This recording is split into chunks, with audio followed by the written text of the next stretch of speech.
2025. Aye. This year we will see the end of this year. Yes, And this year we so- will not see our end in Jesus' name. Amen. Kedu ndị ọzọ ka na-achị ya n'aka Chukwu? Dollar.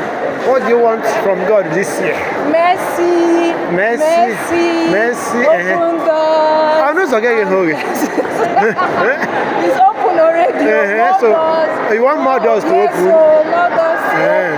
Okay. Long life, good health, and every other person seeking God, that God will answer this 2025. Oh, this is serious. So Daddy, ka ihe na-achọ n'aka Chukwu this year.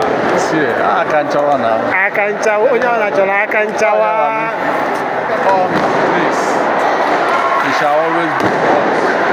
And every person who seeks anything good. Yes. Yes. So shall it be. Amen. Thank you. Thank you. Then Solomon, gịnị ka ị chọrọ n'aka Chukwu mere gị this year? Ihe nchọ. Ihe nchọ. Ịnọ n'obi ya ebebe. Ị nọ n'obi Chukwu ebe. N'ụdị ọzọ, n'ụdị ọhụrụ. N'ụdị ọhụrụ. N'izu a. Ị chọrọ ịbụ ụkọchukwu n'afọ a. Site na amara nke Chineke, mana ọ bụrụ nke afọ a na n'ọkụ ọ gbaziwere m ya site n'afọ a. Chineke Ana m ga-eme akpọrọ ebere. ọtụtụ ihe na-adị n'afọ ya n'ime ya. Ana m aya enyemaka ya n'ụzọ pụrụ iche. Enyemaka ya n'aka nri, enyemaka ya n'aka ekpe, enyemaka ya n'elu, enyemaka ya n'ala, enyemaka ya n'etiti. Ọ nkwa o kwere anyị. Ekwere m na nkwa o kwere m na m ga-arụrụ ya ọrụ pụrụ iche.